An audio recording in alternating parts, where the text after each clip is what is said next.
everybody, and welcome back to Better Call Kino. That's right, we are at the mid-season finale of the final season of Better Call Saul. I'm Slippin' Jimmy, joined as always by my partner in crime, Hartsy. Howdy, that's me. Now, Hartsy, I kind of want to confess something to you while it's just the two of us alone right now. And I might actually cut this part out of the podcast because it's kind of embarrassing, but I've actually grown kind of tired of Erich and Florian, and I'm glad that they're not here today because I'm really sick of talking to them. Same. Right. Fuck those guys, am I right? Right, so now that it's just you and me, let's talk about the episodes, and nobody will interrupt us or say anything we don't want to hear. Hey, Florian, you hear this? You hear what they're saying? Uh-oh. See, I was just thinking to myself, I'm really sick of Slipping Jimmy, okay? I thought it would be a great Oh, wow, we've got a cartoon. real Howard Hamlin here, all the way from Austria, huh? I've seen the first 2 episodes of Slipping Jimmy, and it's so bad. I don't understand how this happened.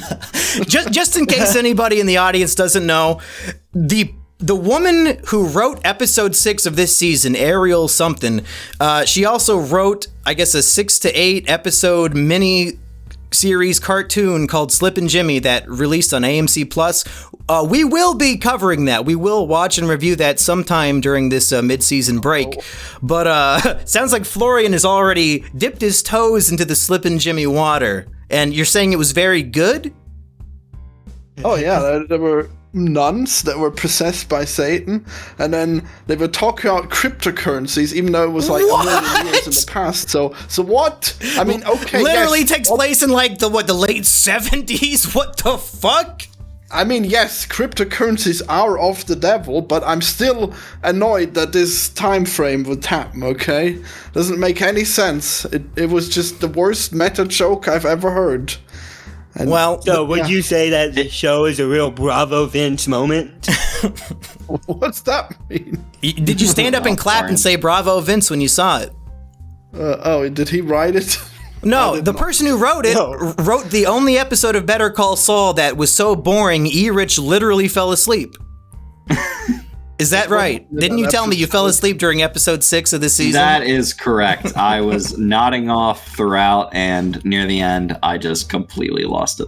Well, I want us to go through both of these episodes in chronological order, but before we do that, let's just put out our general impressions of these 2 episodes. And, I mean, the general consensus is that Plan and Execution is the greatest episode of the show, as a 9.9 on IMDb. People are going crazy. 2 things. First of all, I agree it's a very good episode. I would probably rank it in second place, and I'm wondering if any of you could guess what the actual best episode of the show is. Is it Bagman? Well, considering that you talked about it in the group chat, I would God say damn it. chicanery. Yeah, you're right. It's chicanery. But Bagman should probably be up there too, right? Like, these are like... Bagman is my favorite. That's the one that I remember and go to. Yeah, that one's good. If we're doing a Mount Rushmore of Better Call Saul, it's got to be Bagman, Plan and Execution, Chicanery. What's the 4th best episode? Cobbler. Nacho one. Oh, yeah, the Nacho one, sure. Yeah, that's pretty good. Oh, yeah. Well, that one was kind of all right, except for the nacho bit. Yeah. There's so many good ones. I really like the one where the finale from the last one where Lalo gets attacked. That one was pretty good. I love the chemistry of Lalo and Nacho. Is that the one you were talking about? Which one? When he said Nacho episode? No, someone else said an episode. Hartsy, I guess. Oh no, I said Cobbler because there's one funny scene in it. I was joking. Oh, I also like the Pimento episode, because that's when Chuck reveals his true feelings of Jimmy, and he says, you with a law degree's like a ape with a machine gun. So that's a great scene as well. But Did you feel personally spoken to? What do you, Rich? Yeah. When he said What's the ape with episode? machine gun. What's the episode where Chuck goes out to that copy shop or whatever and gets fucking bodied? Ooh, I think it might be called Slip from season 2, but I don't remember the title. Because I really enjoyed that one. I remember being like, it's definitely this season is 2, but I forgot when. But anyway, the most important thing, I don't know how I have not mentioned this yet, is that I can see the future. I have future sight hockey, and if you listen back to the last episode of this podcast, I said here's what I want. I want a scene with Kim, Jimmy, Lalo, and Howard all in the same room, and I think I even said Lalo would probably kill Howard, did I not? Wow, really? So I think Monkey, since are you a writer? Well, I'm saying I accurately predicted what would happen word for word, so I would like us to go around the panel and each of you give me 3 compliments about how smart and handsome I am. Hartsy, go. I'd rather not. Okay. What are you guys' general thoughts about these episodes? I really liked episode 6, but episode 7 just overshadows it in my mind. And the episode that I really found myself liking is just like completely almost gone from my memory from now because of how good episode 7 was. Did your voice just crack? Did you just become a man? I didn't hear anything like that. Weird. I don't think Hartsy will ever become a man. It will never happen. Well, anyways, I'm glad that you've already spoiled what's gonna happen, so that now I can say that it was all worth it, all this build-up. We were wondering why it was taking so long and why they all saved it for this episode, and now we know why, because they didn't actually write that much of an elaborate plan. They just wrote a little bit of a plan, and then, oops, Howard is dead. Well, wow. On that note, to have what many believe to be about 3 episodes worth of very molasses-paced storytelling, so slow that even Erich himself fell asleep, is it worth it to have an episode so boring that people fall asleep, followed up by like the best episode of the show? Is that a fair balance? Do you think, is it worth it to do that to your audience? I think so. Well, the thing is that it's not good if you're releasing them weekly, but if they're in a binge, then it's perfectly fine. So I guess it's fine now that you can binge it. Well, Erich, we're not hearing much from you. What do you say? That's part of what I kind of wonder about this show, is that like I hear that everyone who binges it just thinks it's amazing, thinks like, oh, it's like thrill a minute, like I don't have any problems with the pace. I feel like watching it week to week, I have a much more critical eye towards it, and I'm kind of uncertain of how some of the connecting bits of this plot actually played out, especially with Lalo. Is the thing that alerted Lalo to Saul just literally seeing a cockroach? So I don't know if I wouldn't say he was alerted. I think he needed to come up with a plan B, and the cockroach reminds him of Jimmy because he says he's La Cucaracha in the scene with Kim in the previous season. So I think he hatched a plan involving Jimmy, but I guess you're pretty much right. You actually go back to the episode where he talked to the German guy, and then the German guy talked about how the lawyers made him promise not to say anything, and that's how he thinks of Saul, I think. I think it's the thing that Monkey said.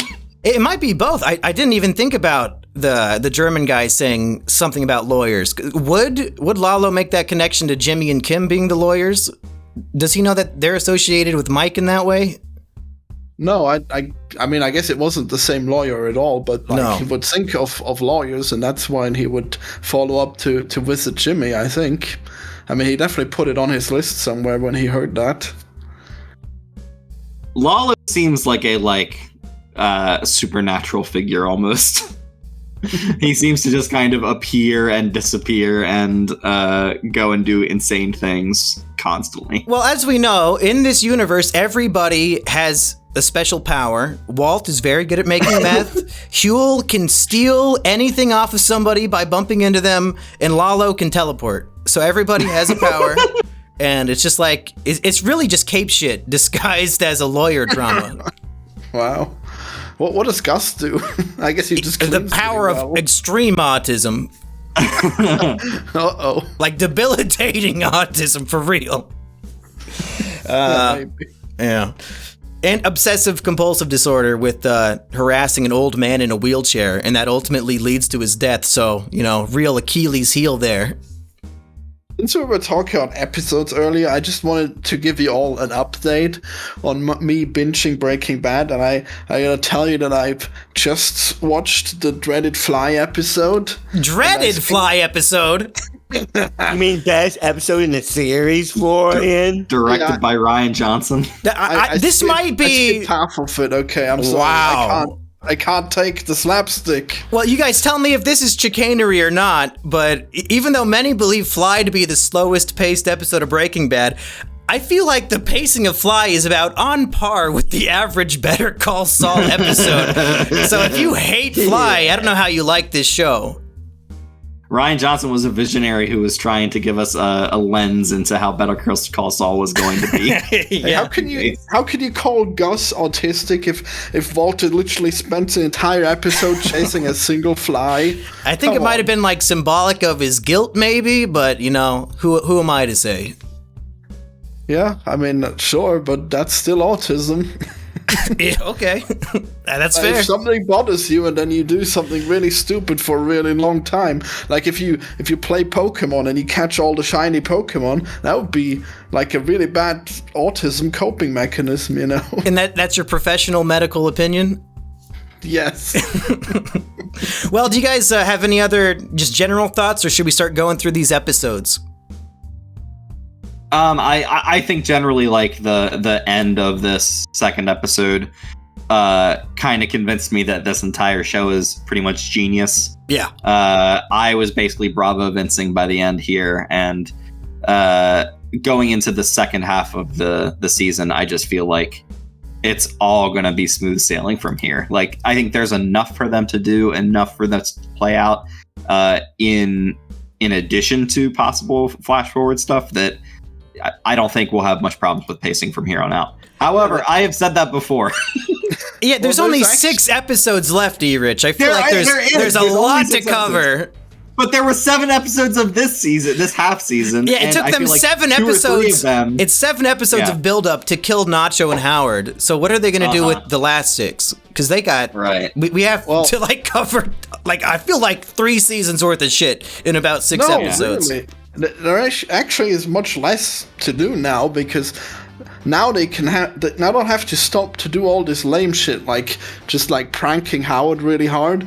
Like, how much time did they waste on that? But now they don't have any ability to do anything lame ever again, because now it's life or death. Well, the thing with we only have 2 major main characters original to Better Call Saul are still alive, Kim and Lalo. So they need to do a lot with those 2 in the next few episodes, I guess. Right. And I think it's safe to say Gus will defeat Lalo. We saw him planting the gun in the laboratory, and that has not come back yet. So, that's got to be a setup for something. So I gotta say that Mike really blew it this time, because he told Kim, but he did not tell Saul, and he thought that Kim was made of sterner stuff, but it shows that Kim is so reckless that she would actually pursue this crazy plot when there's like a lunatic cartel murderer out to get them potentially, and she's just fine, just messing around. I think Saul would have probably had a better reaction to it. Maybe he would have run away. That would have been a good choice. Yeah, and speaking of Mike's mistakes, he got played like a fiddle this episode. He pulls all the security, I got my guys. My guys are solid, but they're spread thin, Walter. So he gets all the guys to go guard Gus's house, and that's why Lalo can just stroll into Kim and Jimmy's apartment. So yeah, Mike got fucking played. So everyone thought that Lalo was dead, right? Like, this is a complete... Nobody thought that. Like, nobody thought it? Well, Gus knew for sure that Lalo was still alive, and then Mike probably trusted Gus enough to take the threat seriously. And, well... Jimmy's the only main character that wasn't aware that he was still alive. Yeah. Pretty much. But I guess in this case, everybody means Jim, and wait, does Kim know? Yeah, Kim knew. Yeah, Kim knows. E-Rich, where the fuck have you been? Right. Well, there's a lot to track. Yeah, well, I want to go through the episodes, because episode 6 had probably my favorite cold open of the season, and that is the Kim flashback with the greatest random actresses ever. Like, the one playing Kim's mom was so good that I and many other people thought it was Kim playing her own fucking mom. So good. Like, how do they find these people who can imitate Kim so well? Her mom is such a fucking bitch. Holy shit. What do you mean? She got her out of trouble. What do you mean she's a bitch? Dude, she's completely ruined that child. No, she taught her independence. If only every other woman in America had an alcoholic mother, maybe it'd be a better country. I don't know about independence. I mean, she's clearly been really corrupted by Jimmy.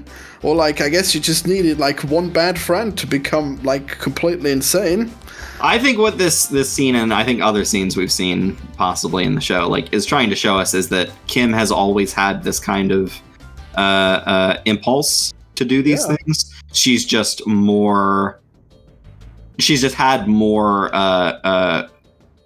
conservative kind of influences being like, no, don't do this. Like, play it safe. Don't steal things. Don't slip and pull these dumbass things. And then, do we know that? Well, maybe she just always pulled shit like this, and she just always got away with it. I had an alternate interpretation of the scene because I think in the last season there was another flashback to when Kim was a child, and her mother was coming to pick her up from school, and she had like a big instrument on her back. And her mom was blackout drunk, like driving the car. And Kim, as like an 8-year-old, was responsible enough to just say, fuck you, I'm not getting in the car, I'm walking home. So I think, I think that Kim's shoplifting in this scene was more of like a cry for help. Like, I want my mom to be responsible. I want her to punish me. I want her to be a good mom. And instead, the mom is totally okay with it, is proud of Kim for shoplifting. And as soon as Kim realizes that, she like lets go of her mom's hand and just looks dejected. And the final shot of the cold open is just on Kim's face looking out the car window, just realizing my mom is not going to ever change. Like, this is just a bad influence. Yeah, but I feel like in some way she's still trying to please her mom by like becoming better at being a bad person. Well, I don't think so, because when the mom approved of the behavior, Kim was upset about it and let go of her hand. She held her mom's hand when she was still convinced that her mom was, like upset about it, like she was pretending to be in the back room. That's just my interpretation. I don't know. Yeah, reading a lot into that one because like maybe she was just shocked and that's why she let go, but doesn't mean that she hated it. I don't think Kim's a big fan of her mom, but she did keep those earrings, so maybe. Yeah, I guess so. Yeah, I guess that means she definitely took on way too much of her mom. And there's also that scene where the bank wants Kim to kick an old man off of his land, and Kim tells him like a serious, heartfelt story about how her mom was always one step ahead of the landlord and they were constantly moving. So, I mean, this bitch was clearly just the worst parent you could possibly have. And everybody agrees so much that they were speechless. No, absolutely. I think it's great insight into the character. Yeah. Like, to me, Kim is the like A1 sterling character from this show that I just find endlessly fascinating. Rhea Seehorn is a great actress, so her embodying the character is just incredible. So, any like insight into her backstory is amazing. Well, we see that Kim is really good at lying, and now we know that her mom is also really good at lying. So, I mean, I think she's way more similar to her mom than she would ever want to be. Or aren't we all? Yeah, maybe. No, wait, no, I'm completely different. Well, speaking of horrible women, cuntish, one might say, if they lived in Britain. That brings us to the scene with Howard and his wife in the kitchen, which is a pure kino. I love this scene. Howard is sleeping in his own guest house, and he makes his wife the most immaculate, fancy coffee, like I'm watching the Green Hornet again, and she doesn't give a fuck. She just pours it right into that big coffee thing. Oh my god. Spills it on the counter, and he has to clean it up. Really incredible. Do you think she's going to be upset about what happened at the end of the next episode? Well, she probably won't find out. No, she's not going to be upset. She's going to be rich. Money off she's super rich now. She was planning on killing him herself. I love how this scene plays out just because like both actors are so good at like portraying their characters, where she is the total ice queen, like just does not give a single fuck about Howard, and he is just so trying to make her happy, trying to do anything to please her, and it's just not working. Oh, it's so good. I wasn't even sure she was his wife. I thought she was some kind of roommate or something. Do you think Howard has a roommate? You think a high-powered lawyer that's partner at the fucking HHM has a roommate? People in their 40s and 50s don't usually have roommates, I don't think. Florian, I don't know. what? Maybe he's friend-zoned by her completely. Friend-zoned by his wife. Yep. Florian's worldview is hilarious to me. Yeah, you gotta have a roommate to afford this huge mansion, you know? Now, that mansion was a gift from his father. Like I said last time, Howard is, he had everything handed to him. He explains this to Kim and Jimmy at the end of his final scene. Let's move on to the next scene, unless Hartsy wanted to comment about how Howard's wife made him feel better about his incel status, because that's the true nature of women in the first place. Rather not speak as to that, because I feel like it would be bad for me. So Well, I know, because How would it be bad for you? I mean, ideally, not ideally, but the way you are now, it's like, oh, I want a girl. But after watching that, do you really want a girl? no. No. I guess not. No. No. What did we learn today, Hartsy? You could be a multi-millionaire who does nothing wrong, literally nothing, and your wife will just believe that you're fucking prostitutes, and she'll just make you sleep outside of your own house. They didn't really go into detail about their prior relationship and what caused them to drift apart. I think it might be that everybody in town thinks he's fucking hookers.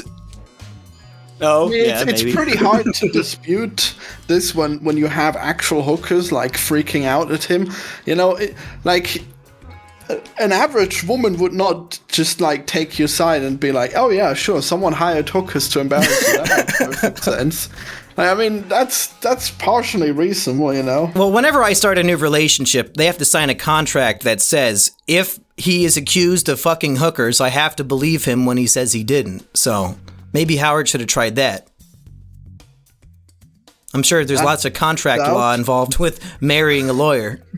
Oh, I guess you've added that recently, huh? Yeah. Next, we have Kim and Jimmy at the vet. And the vet, who is, he was Mike's hookup, and he has this little black book written in some crazy Zodiac killer language. And it's the same book that we see at the beginning of the season being removed from Saul Goodman's mansion. So clearly that's how Saul gets all of his connections. So what do we think? Is this vet just going to retire and give the book to Jimmy, or something more nefarious?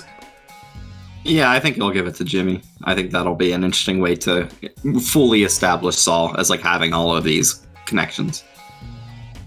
Well, since we need more random people for Lalo to kill, he's probably gonna die.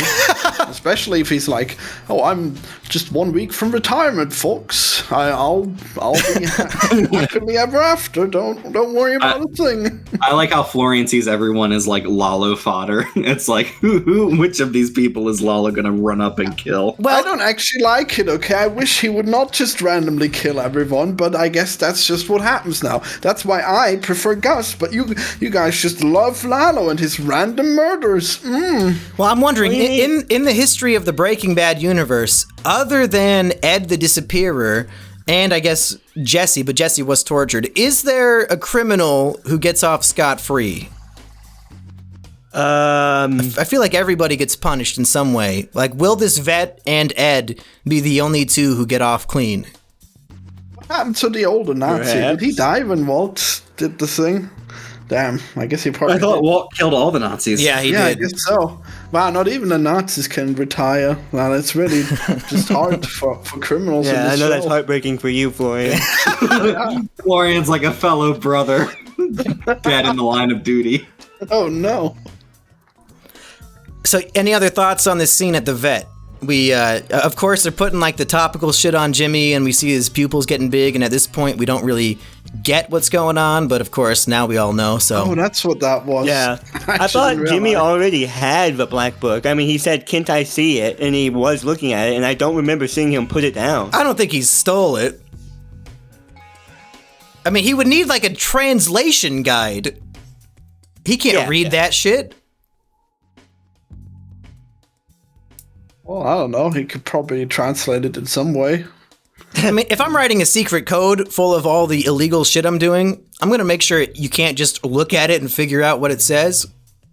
I mean, sure it's a just dedicated different fan on language. r/Better Call Saul did manage to decode the text. I Did don't they know really? how, but Like, holy Yeah. shit. Bravo Vince actually went full Klingon and just made up a new language. I'm sure it's an existing language. Come on. What is? Like, why wouldn't it just be a random foreign language that few It was like a bunch of hieroglyphics and weird symbols and shit, if I recall. What? Wow. Wasn't it? yeah, I there's a thought, bunch I of thought it was just Korean weird or something. I guess I didn't look close enough. Whatever. Let's move on. Lalo shows up at a forest in Germany and he chops off a guy's foot. I thought that was going to be the most brutal scene of the mid-season, but no. Florian, I no. thought this guy was you. What? Isn't he like huge? Yeah, he's like a huge, bulky German lumberjack who likes to work with his clearly. hands. He works hard. He does not, make video games and sleep all day and masturbate. He's actually a real man, relatable. Florian. Were you inspired? Yeah, that's just like me. You're right. Wow. Are you gonna go and get your foot chopped off now? I mean, probably not. I don't know why he just ran away. Like, couldn't you have just tried to talk? Like, like you think this guy's here to kill you, but then you think, oh, he's not gonna. Just running away, that'll stop him. Yeah. Okay.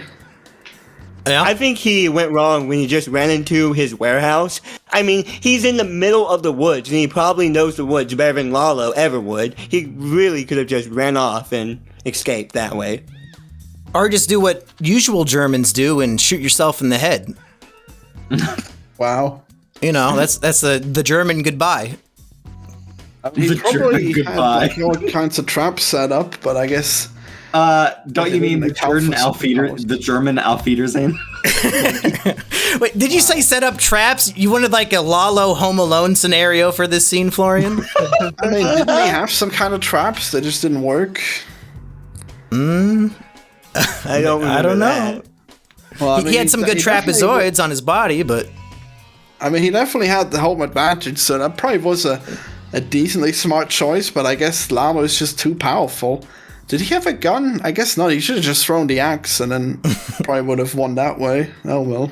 Oh, yeah, just tomahawk him. Yep. I mean, it can't be that hard to hit an axe, right? I mean, I haven't tried, but it can't be that hard. Well, let's see you try, and then we'll figure it out, Florian. I mean, Arrange you're it. never going to get it to hit with the axe handle, but with the axe top, but I mean, it'll still be really heavy. It'll probably knock him out. well, let's move on to the final talking point of the episode that made Erich so sleepy that he had to pass out. Do you know what scene did it to you? What was the narcolepsy potion? Probably the stuff with the vet guy. I was probably like, I vaguely remember this guy. And I was like, Well, finally, Feeling that scene too. the day has come. It's D-Day. Kim is having a meeting in Santa Fe about the practice she wants to start. So, this is her pursuing her dream. All she has to do is go to this meeting, and she doesn't even have to break bad. She doesn't have to be slipping Kimmy. She can just do this the straight and narrow way. But uh-oh. Saul goes to buy their favorite little bottle of booze, the same one that they pranked that guy in season 2 into buying them all these $50 shots. I think it's called, God, what is that shit called? Ano Zafaro or some shit? Does anybody speak Spanish Nope. here? No way. Well, it's the same bottle top that we keep seeing over and over again in the show. It means a lot to Kim and Jimmy because it really represents them scamming people together, and clearly they get off on it like Howard accuses them of, because we later see them fucking on the couch while listening to Howard's life fall apart on the phone. But That is the one scene I did not approve of that episode. For But shame. while Saul is buying this bottle of booze, he runs into the judge who they try to impersonate in the photos. Uh-oh! Judge has a cast. Did anybody think this was a little too cute? I thought that was very outrageous that he just happened to be there at that exact moment of time. That was pretty pretty wacky there. Yeah, do a lot of people buy alcohol at 10 in the morning? Because there was a big line in the store. Yeah, Come on, guys. It's Don't the be like alcoholics, this. monkey. Yeah, like the judge.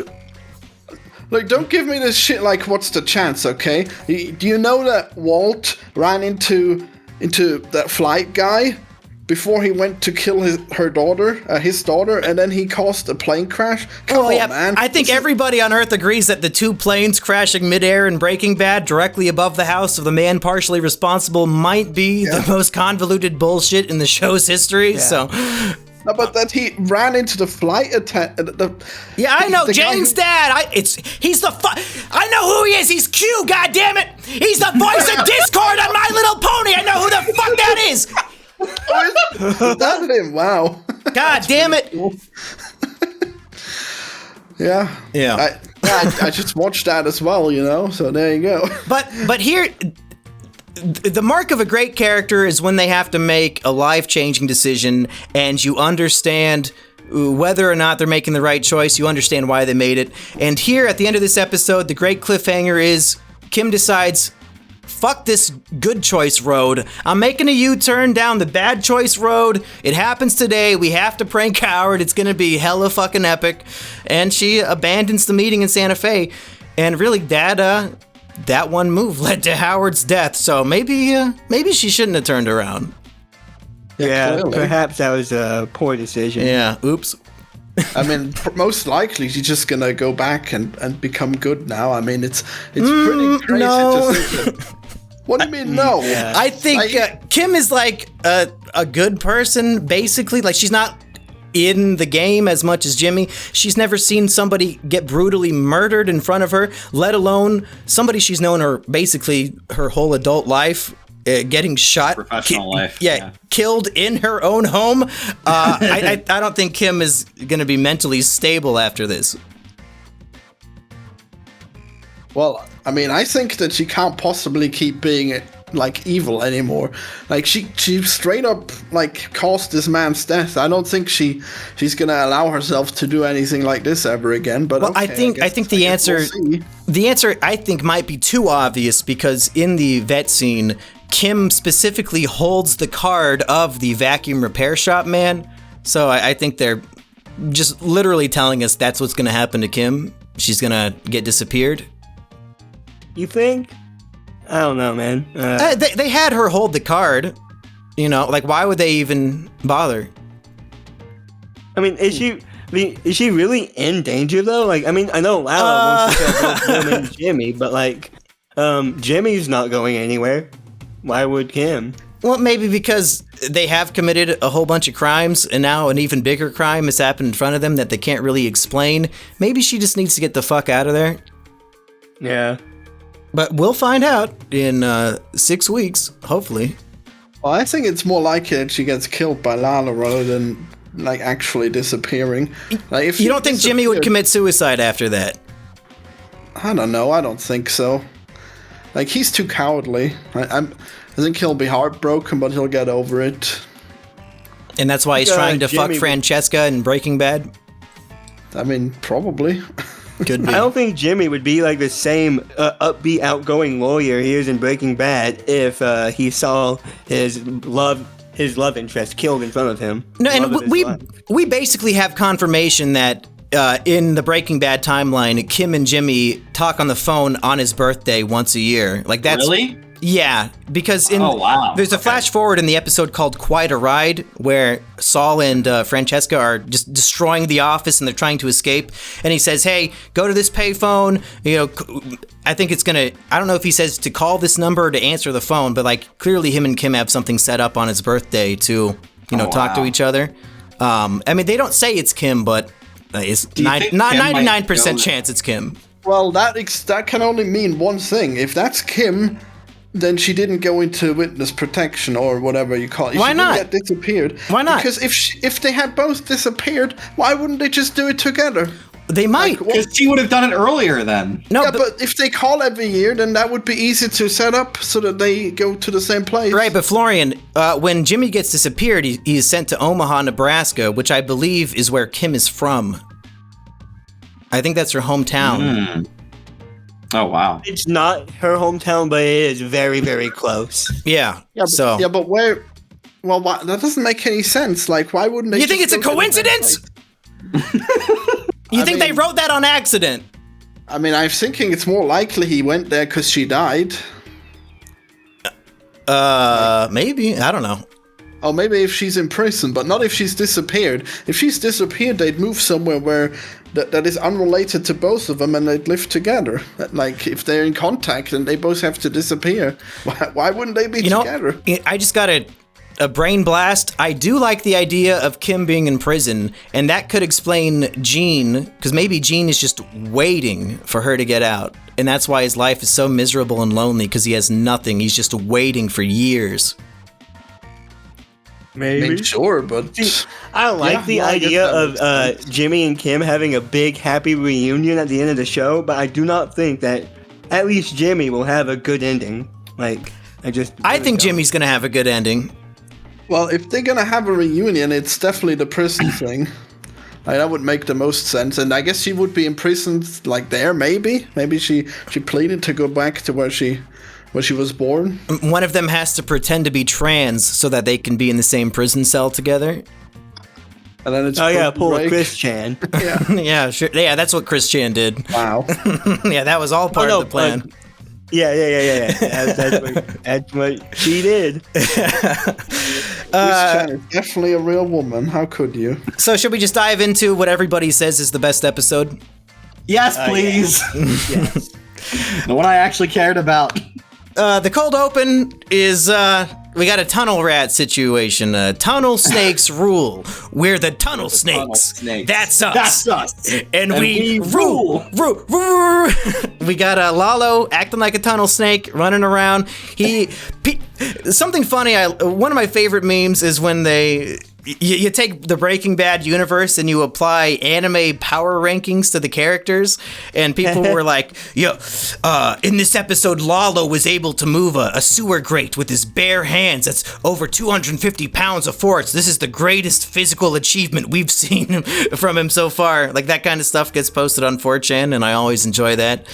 But I feel like for the mid-season finale, man, I could have used a different cold open. I could have used any flashback or flash forward or really anything other than Lalo taking a shower. I think we get to see his ass too. Well, they already used up all the good cold opens. Okay, they've only had 2 good ones this season. Well done. I mean, I don't know. We better have a Gene cold open in the premiere of part 2. Well, I don't think we will, because they said it was not meant to be a 2-part season. So as far as they're concerned, it's just another episode. They might have moved the cold opens around. You don't know. That's true. Yeah, they might re-edit it. You guys have any thoughts on this opening scene of Lalo? I think it's a good setup for what will happen later, so I think it fits moderately well. I think it's kind of goofy that he just sits in the sewers for days looking at the facility right across the street.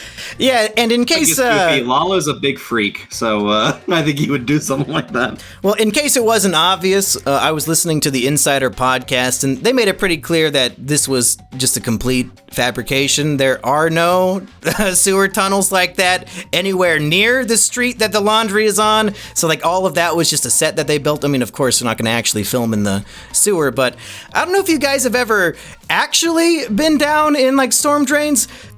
Typically not large enough that you can walk around as a 6'3" man comfortably. You usually have to kind of crawl around in a little tunnel. Yeah. Monkey, are you currently broadcasting from a storm drain? No, but I used to be a tunnel snake myself, so I have some experience. Oh, maybe he shrunk down with his anime powers. It's time out, man. So great scenes. Every scene other than this opening scene I think is great, because we have the chaos of Jim and Kimmy gathering everybody's favorite side characters, which are the film students, and the girl is in blackface, which I found most appealing. What about you guys? Wait, was she? Well, she was dressed like an elf, and she kind of darkened her face a little bit. She was dressed up like a character from the Dark Crystal movie. The Dark Skin Crystal. Vince. Really, I kind of thought Vince. it was the Boo. Dark Yeah, Crystal series. I guess That's I'm wrong. unacceptable. Maybe somebody will be dressed up as Falcor next season. Could be. Who's Falcor? He's a luck dragon, you fucking idiot. Oh, how you dress up as? Okay, fine. He likes children! Not for breakfast, though. Very clear about that. Maybe sometimes. Yeah. I think Florian, Florian... didn't we watch that movie? Yeah, Florian needs to see this movie if he has not seen it. I don't like that movie as much. As You don't the like series. fantasy films? The series is like 10 times better. Okay. With the book? I'm sorry. What do you mean series? It's one book. He's thinking about the Dark Crystal. show No, that was on goddamn you! Netflix. We're talking about Neverending Story now, you fucking idiot. Yeah. What? Yeah. That's the. Okay. Now I see. Like, why would I remember the name of a dragon in a different show? Moonchild! Florian, welcome to 2 minutes ago. Good to Yeah, I'm have you. confused. All right. Fine. So we have. They don't usually do this kind of filming in Better Call Saul, but I liked it. They had like the camera going in a circle around the characters as they're frantically, doing makeup and putting on the costume and stuff. A very exciting way to start this episode. That really is a high octane thrill ride from beginning to end. Yeah, but seeing their plan actually work and Howard slowly just getting beat down over the course of the show was so disheartening. God. Well, Yeah. I mean, it's really horrible. Just like how bad these two are.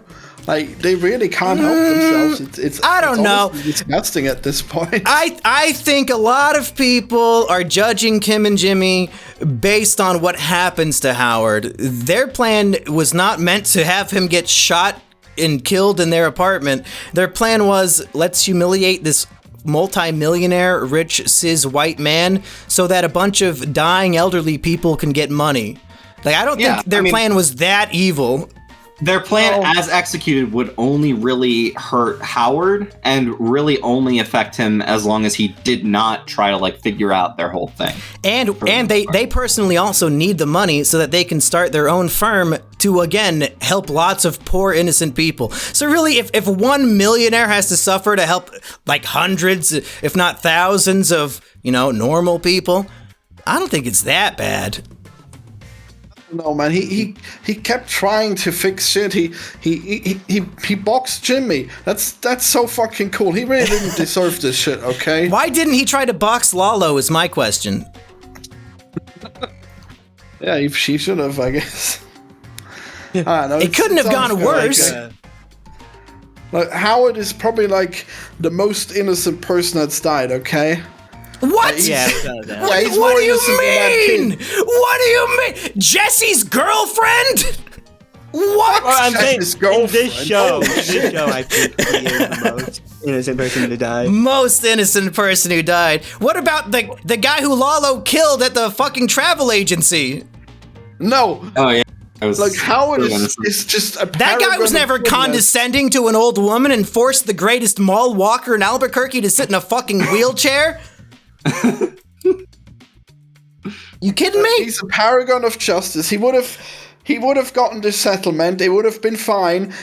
They just blew this for no reason. Okay, he would have gotten a great settlement out of this hearing. But no, Well, we gotta. here's why blow it for everyone. Here's why I appreciate the writers, because this season is building up to make Howard the sympathetic character and Jim and Kimmy are really the villains.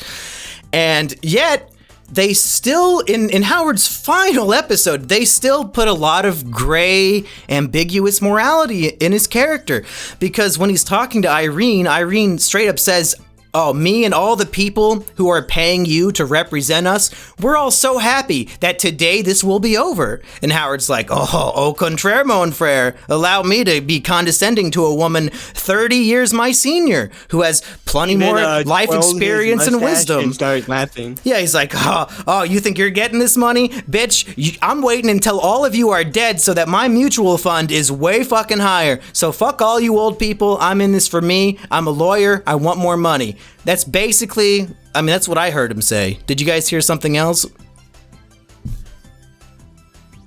No. I mean, he just prepared her for the possibility that it might take longer.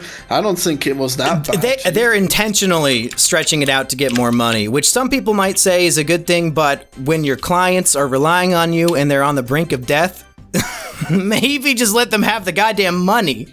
Yeah, I disagree. They would have 100% gotten a good settlement here, okay? It was pretty obvious that they were willing to settle, and I think they would have negotiated something really good, but no. Right, but this is a class action lawsuit, so the old people, even if they make an extra $1 million, what is that, like an extra $40 each person? Like, it means so little to the individual who is being represented. It means a lot more to the lawyers. Oh, but it would have still been settled today, I think. Would you rather have $1 million today or $2 million when you're dead? Think real hard about that one, Florian. I mean, if I'm gonna die in like a year, I'd probably be better off with the 2 million. You're dead! What are you gonna do with it? So what? Just write in my will, man. Florian's gonna have a glorious funeral. No way. Every penny has to go to the funeral. Florian, if you're gonna get that 2 million when you die, can you at least write me into your will? That's right. No. What? I'll use it for the good of mankind, okay? Why not? Hey, E-Rich, listen, the only reason I podcast with Florian is so that I have hundreds of hours of his voice so that I can modulate it to make it say whatever I want. So when he's dead, it'll be, oh, look at me, I'm Florian. I want Monkey Jones to get all of my money. Florian, can you just say that word for word real quick so I don't have to edit? You get a cardboard cutout of Florian and put it in front of a webcam, and then just call his lawyer and do the voice. Yeah, how hard can it be? I've made a will already. None of you are in it, okay? Yeah, he's made a will already. Don't even. Yeah, of course I'm gonna make a will if I'm like a millionaire. What are you, crazy? You think I want to just leave $1 million to my mom? Wait, who are you giving it to if not your mom? You don't have anybody else? I don't see no woman. Plan for that money. Okay? I don't see any children. Oh, wow. Florian's gonna start a fucking scholarship. Can you at least give me $5,000 for God's sake? Florian's gonna give all that money to his favorite local corn pizza dealer. He's making a scholarship for shut-ins like him. No, it's gonna go to the Austrian Goat Milk Fund. Since you all asked, okay, fine. Look, I'm making it so that my company continues making games after I'm dead. Okay, that's what. Oh wow! Yeah, that's pretty cool. That's neat. Yeah, I want to be like run your company. Yeah, I'm gonna be like the Walt Disney of games. Okay, that's my plan. Forget Walt Disney. So if I learn how to make video games, I can inherit your money. No problem. I'm gonna go start studying. Maybe you can get hired by my inheritance. You know. Well, speaking of Florian, getting, you should get your head cryogenically frozen. That won't work, will it? Hey, so who said? Back to the episode, because there's a lot to cover here. The question we all had on our minds was, how did Jimmy get Howard to specifically hire the PI he wanted so that they could fake the photos? And we get the answer. Were you guys satisfied with this? Did it make sense? Or is it not a Bravo Vince? Probably would have been satisfied if they didn't explain it. It would be like a mystery, but they did explain it, like word for word what happened, so I'm pretty happy. No, they had to explain it. It would have been too contrived otherwise. Like, it had to be in there. Yeah. And I think it made sense because Jimmy and Kim both worked there, so they would know exactly, like, oh yeah, they have this company on, their number in the system to hire a PI. So yeah, let's just call pretending to be them, change the number. I don't know how we didn't figure that out, because it seemed like everybody thought it would be impossible for Howard to just randomly hire this guy, but really it was almost too easy. I mean, pretty much the entirety of their plan was left up in the air for us viewers up until the final 2 episodes. So when it all started coming together. Look, I would normally be so annoyed that they wasted like 20 minutes of this episode just on like reshooting that stupid photo. But I guess it had to be that way because there really wasn't that much to that great plan. But the funniest part of the whole episode is when when Howard is trying to show off the photos to everybody, and the photos have been replaced with the sound guy also wearing the handlebar mustache, handing over a frisbee. That's the biggest laugh I got out of the episode. That part was so good to me. The realization that he's been duped, he's let them get to them.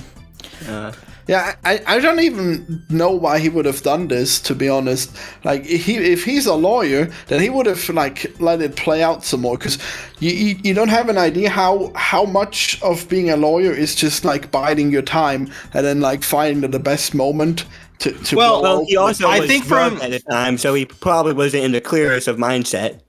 From Howard's point of view here, it's like, if he can shut this whole thing down immediately, it's going to be so much better for his practice.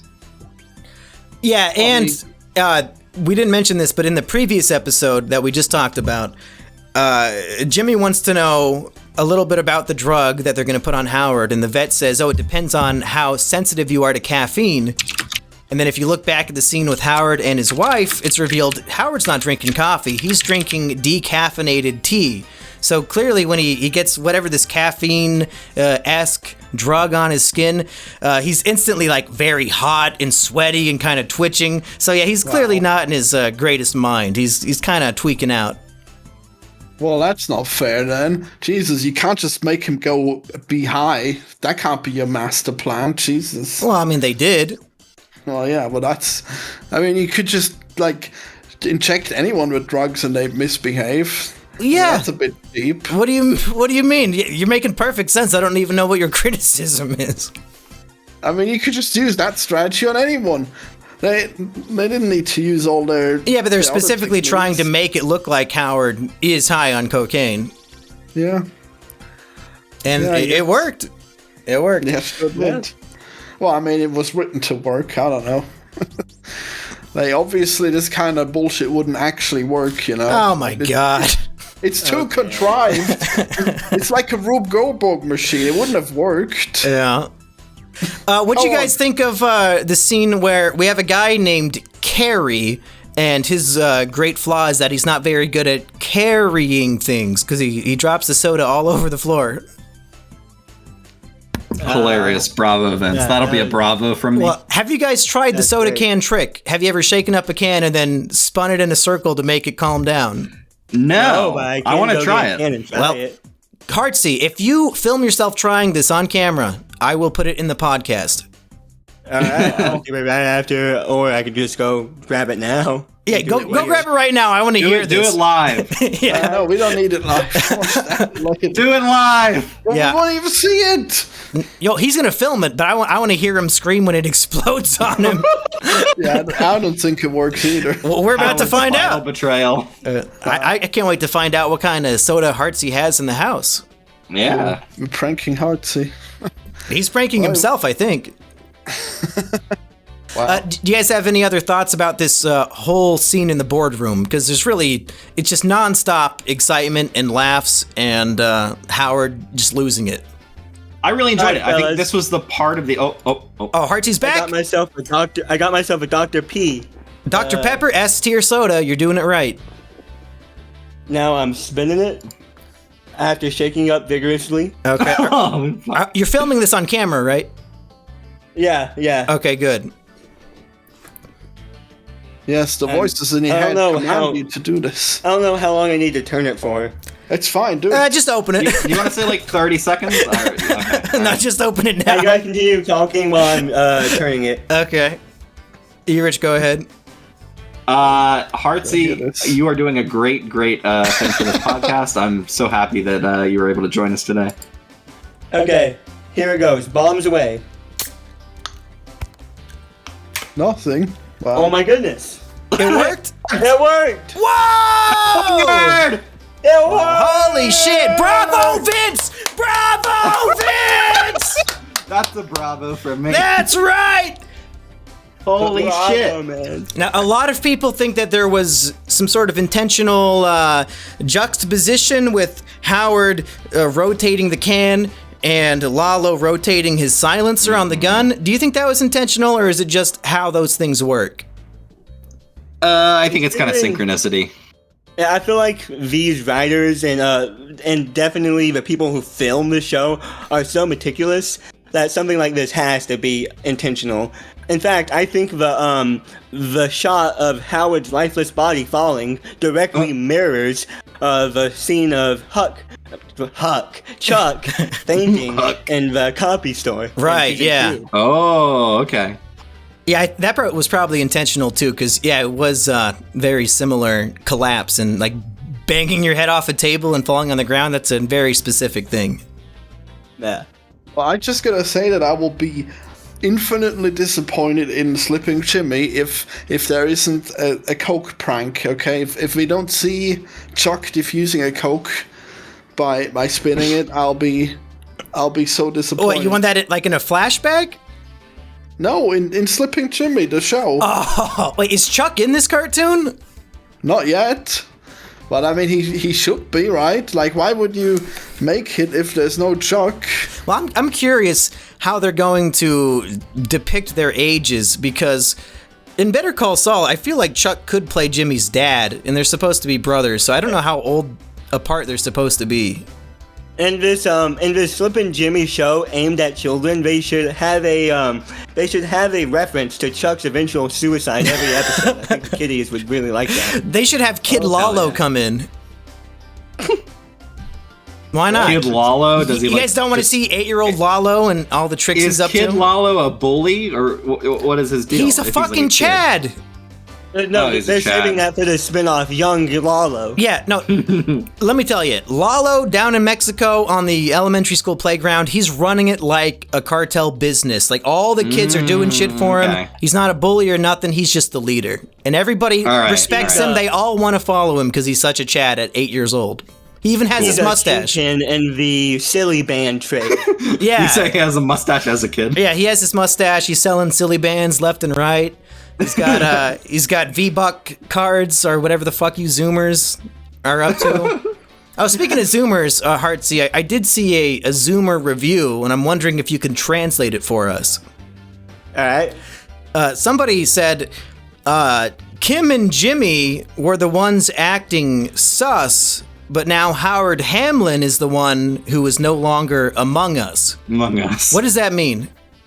Well, you see, Jimmy, sus is actually a abbreviated term that means suspicious. Okay. And Among Us is a popular indie game right now about imposters and crewmates. Wait, so Howard's no longer an imposter because he got shot in the head?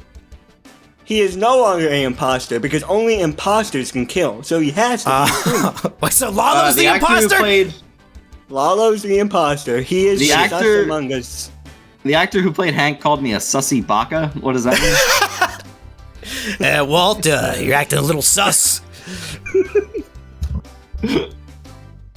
So Lalo, he's in the sewer, he's vlogging, he's got his camcorder out, and this is like 2003, so he either he stole this or he paid 20 grand for a camcorder, I don't know. And he's talking to, Don Eladio. And this is information that we know Don Eladio does not have in Breaking Bad. So what happens to Lalo that he does not end up sending this tape? Why would he not just send it immediately? Is he going to use it as, like, compromising information? Like, he's going to try to get more out of the parties? I don't know. I think he might leave it with Jimmy, I guess. He'll put it there, like as a Deadman switch. Well, speaking of that is what I want to talk about next, because we all know what happens. You know, Howard comes and accuses them, and he gives his big speech. Lalo walks in. God, the scene where he's like calling them out is so good. It's Kino. I would have been satisfied with that even without the Lalo part. Yeah, It was already 10 out of 10, and that just made it a 12 out of 10 when he came I in. think I would have liked it better if he didn't die to the hands of Lalo, because I really liked Howard, and I would have liked to see him go on as like a big antagonistic force more than he ever was. But Yeah. Well, here's another question before we talk about... I was going to have us talk about what we think Lalo's plan with Jimmy and Kim is, but before we do that, was Lalo justified in shooting Howard? And I know this might sound like a crazy question, but... Justified? But... all Lalo knows is that he needs these two lawyers. He walks into their house, and he hears a man who he doesn't know shouting at them, threatening them, saying, I'm going to dedicate the rest of my life to ruining the both of you. Maybe Lalo's just being a good friend. oh yeah, he was just being a good homeboy to his friend Jimmy. Yeah, like if somebody was threatening Hartsy with his life, I would shoot them. Lalo comes in and he's like, is this guy bothering you? I mean, basically. Well, clearly the reason why he would have had to kill him was because he said that he would expose the truth. Right. So he would have assumed that it's the truth about the cartel. Yeah, that's what I'm saying. That's exactly what I'm saying. But Howard knows nothing about their dealings with the cartel. Yeah, but Lalo Nothing doesn't at know all. that. Well, But I mean, he literally obviously asked Lalo- Lalo, "Who are you?" It's like he has no idea who he is or what he is here to do. Yeah, but if you are a cartel guy who has this criminal lawyer on your side and you hear some other guy saying, I'm going to expose the truth about you, isn't that the conclusion you jump to? I mean, clearly. Yeah, but like, Yeah. Fuck Howard, he got shot. He should have boxed him. He didn't even try to fight. Rip. That's it. Yeah. Why didn't he just expect that he would just pull out his gun? Yeah. I'm sure you'd be ready to face Lalo when he just pulls out his gun. Hey, if I see it, Howard's death to me was more devastating than Nacho's because the whole episode we knew Nacho was gonna die. I had no idea Howard was gonna get capped right there in front of Jimmy and Kim. Like that. oh, and it's filmed like a horror scene. Like even like him Oh my getting God, shot in the head is horrific. Oh, the candle entire scene flickering. is, shot and lit horrifically. Like the sickly yellowish lighting of their apartment combined with like all the cinematography. It's horrifying. The first time the candle flickered, I was like, "Oh, something bad is going to happen." And the second time it happened, I was like, "Lalo is going to appear behind them and fucking like stab someone like a fucking Michael Myers." You know what? This is it was the loudest I shouted. Bravo, Vince. I mean, this is the closest I've felt to the Ozymandias moment when Hank gets killed. Like they finally had their version of that in this show, I think. Right. I thought Nacho was going to be the Ozymandias version of Better Call Saul, but nope, it was Howard. Well, it's not Ozymandias unless the main character's sort of somebody that they know who is law-abiding gets punished for their crimes. That's Yeah, we should have got a close-up zoom of Jimmy and Kim, shocked face, and they should have collapsed to the ground and cried. well, we kind of got that. Yeah. I think that the two actors, Jim and Kimmy, their traumatic, horrified acting was very good. Just So like good. the unrelenting screams of terror and horror, and the way Jimmy goes, "How?" Like it's so good. I'm retarded because I thought he was trying to say Howard, but he was too scared to get it out. But no, he's saying, "How are you still alive?" Hey, somebody on the Insider podcast brought that up, and they said that it could be interpreted as a double entendre. Right. Now But that you've whatever. mentioned boxing, I'm actually disappointed that they didn't try to like fight him, and then like You just shit on me for saying that. What? I know, but like, now I'm just thinking it would have been so much better if just he starts to fight, and then what do the other two do? Did they try to help him? Will they all try to kill Lalo? Maybe they fight, and then in the end Lalo kills Howard, but he gets away. but like Lalo just escapes barely. Well- Would that have been cool? Lalo versus 3 lawyers. That would have been the fight that we all needed to see. Well, for all we know, Pretty sure that's about to happen. I think Kim's about to roll up her sleeves and really go to town in the next episode. No way. She's gonna beat the fuck out of him. They're gonna be that'd incredibly be a submissive. very, very big girl boss moment. But let's talk about our predictions, because there's a lot of questions here.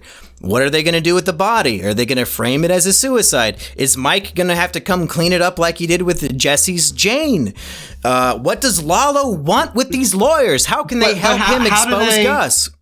How do they explain his death? Like, he is a partner in a major law firm. Yeah. It's like, this is a huge, I think a even if they suicide have would make Mike sense. clean it up. Yeah, I feel like he could be written off as a suicide. You have to stage a suicide scene. He was acting. No, you don't.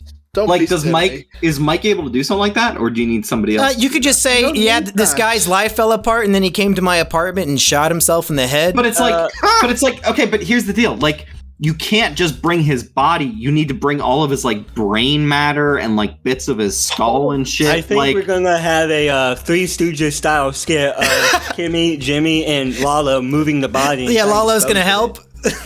Yeah, he's gonna help. He's gonna. They should Weekend at Bernie's with Howard. Oh, yeah, Jimmy should crawl inside him and wear Howard as a meat suit and just become Howard. Go fuck his wife. I'm sorry, but it's just too easy for Howard to just disappear. They're just like, yeah, he fucked up and then he left. Like, what do you mean it's too easy? Well, yeah, they don't have to explain anything. They could just hide the body and not say shit. Yeah, I mean, who's gonna miss him? I mean, his wife's not gonna call him in. His law firm. I mean, yeah, but there's no way they could tie that back to Kim and Jimmy. Like, Howard had the worst anything. He has the worst day of his professional career. Everybody thinks he's addicted to cocaine and fucking hookers, and then what? He just disappears one day? Why not? I guess it does kind of play into the slip as it was presented. And how tragic for Howard that's the last time anybody saw him was the worst day of his life. That's what they're going to remember him by. Yeah. That is very tragic. The whole episode is just so tragic, but so good. And funny. Everyone just thinks, he finally lost it.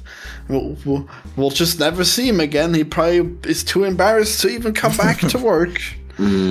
Yeah. There are no more letters left in HHM. They're all dead.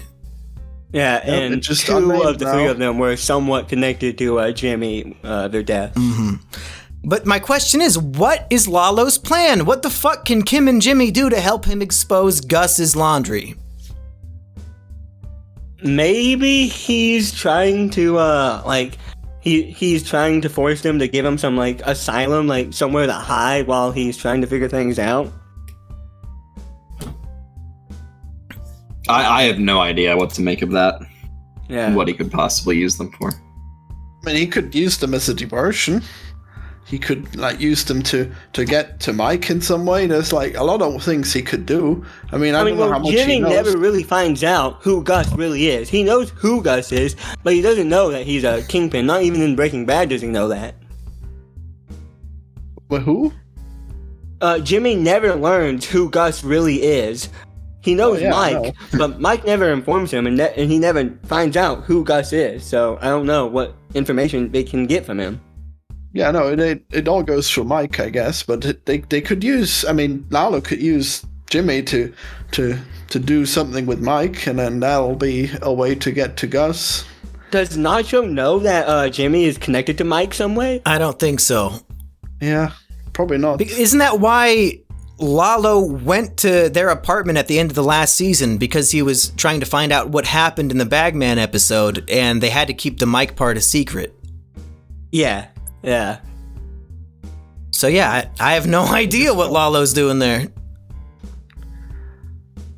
Yeah. Do we have any other lingering thoughts or opinions about anything from any of this show? Well, I guess that leaves my previous theory that he just uses Jimmy to store the secret message that he's recorded in case he dies. So that it'll go to Don Eladio if he dies. But I guess that wouldn't work because Mike would just tell him no.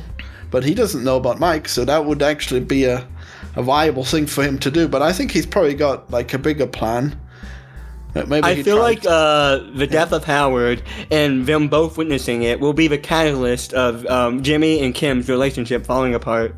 I think we're gonna realize that they're in too deep, and Kim is gonna... And they're trying to keep all the blood in their head instead of going under? Yeah. I think that Kim is going to stick out with Jimmy as long as possible. This might be the breaking point for them being together physically, but I think she's not going to just give up from this.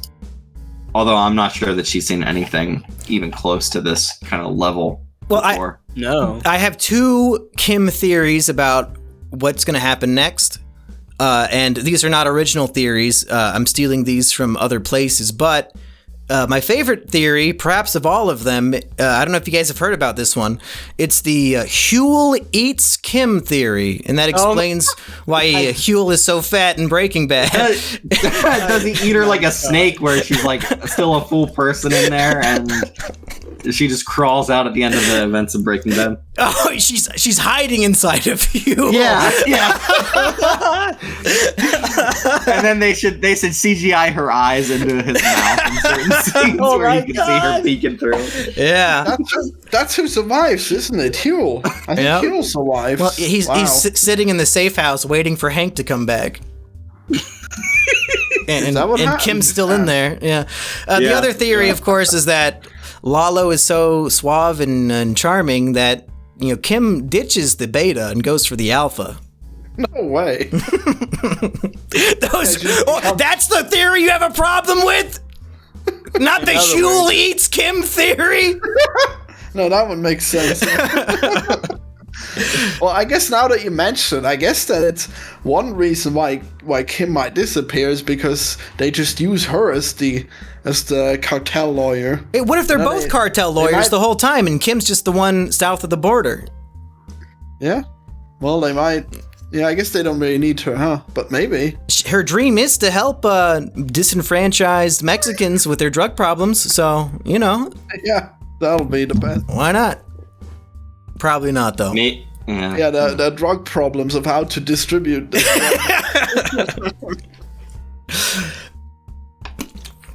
No, but I'm going to put my foot down.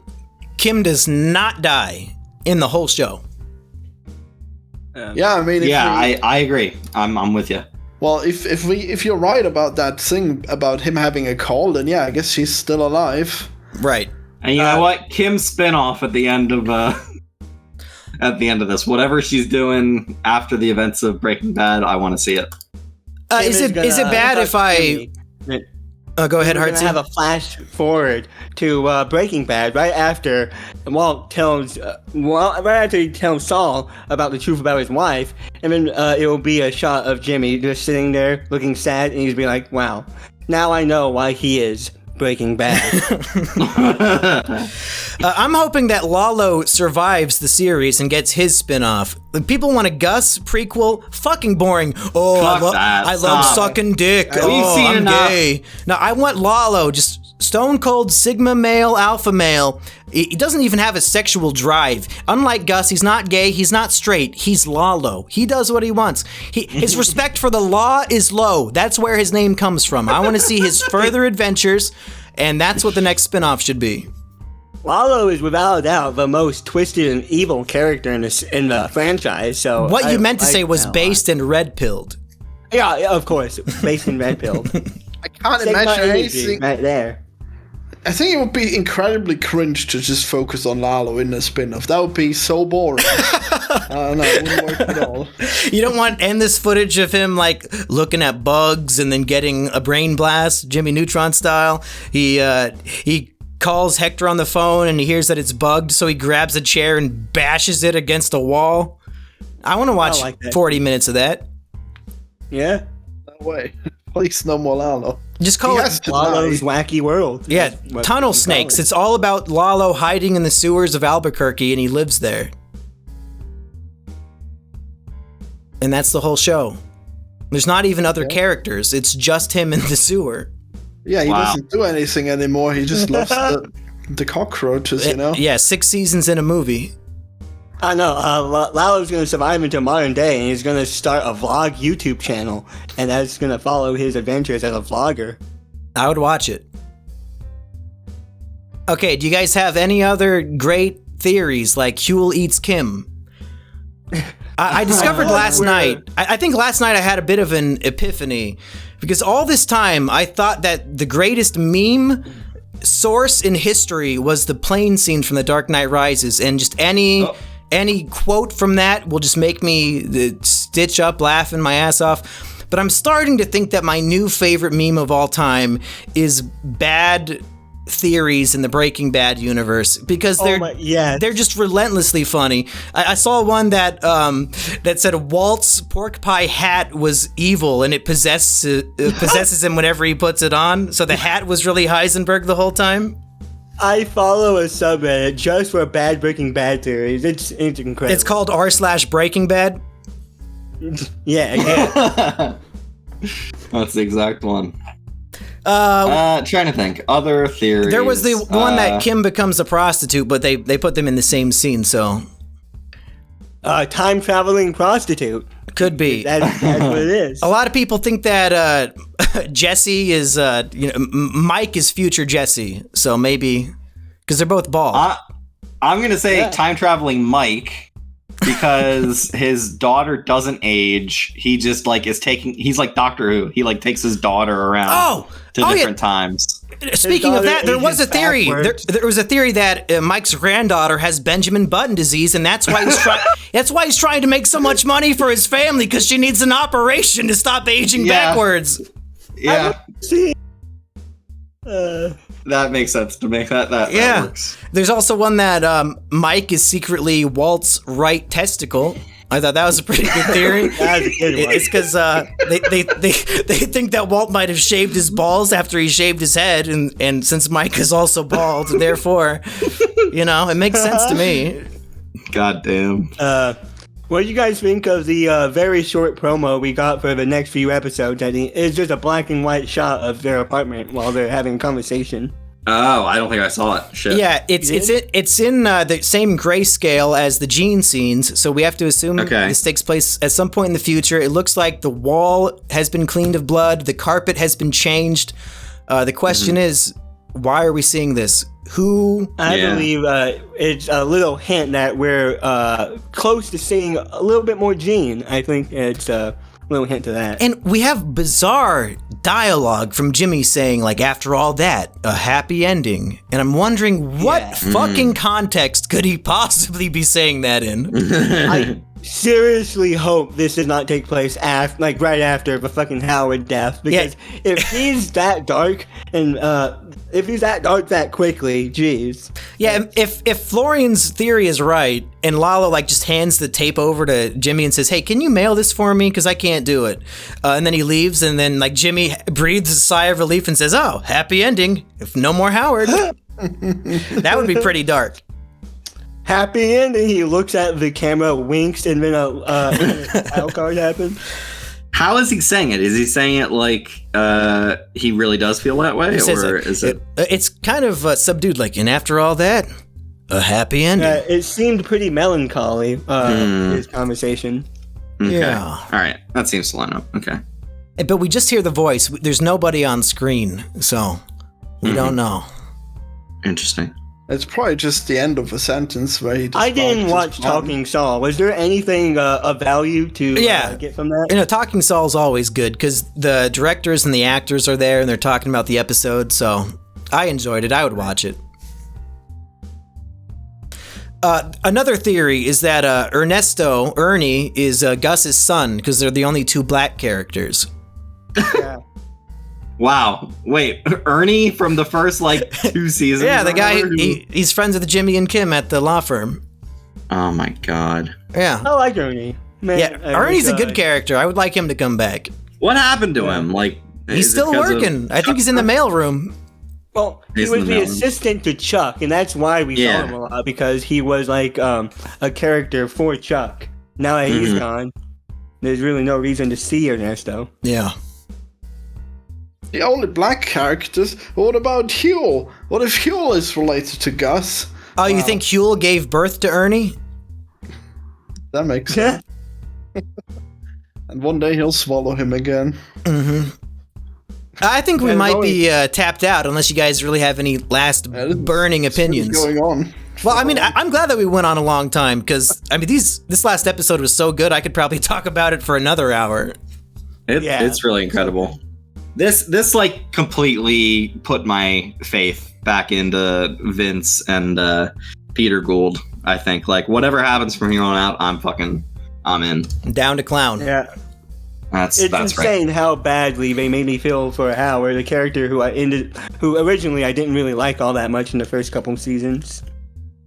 And I'm just going to be so interested to see how they wrap this up in 6 episodes. How they narratively explain the Breaking Bad timeline. Like, do they show a montage? Do they just skip it entirely? They say Walt and Jesse are in the show. What the fuck are they going to be doing? Are they going to recreate an old scene? Or are we going to see sort of like in the Jesse El Camino movie? Who was saying they'd be in the first 7 episodes? Well, I thought that they would be because before the season began, they were teasing them, like they spoiled it. So I assumed it was some sort of flash forward or like cold open.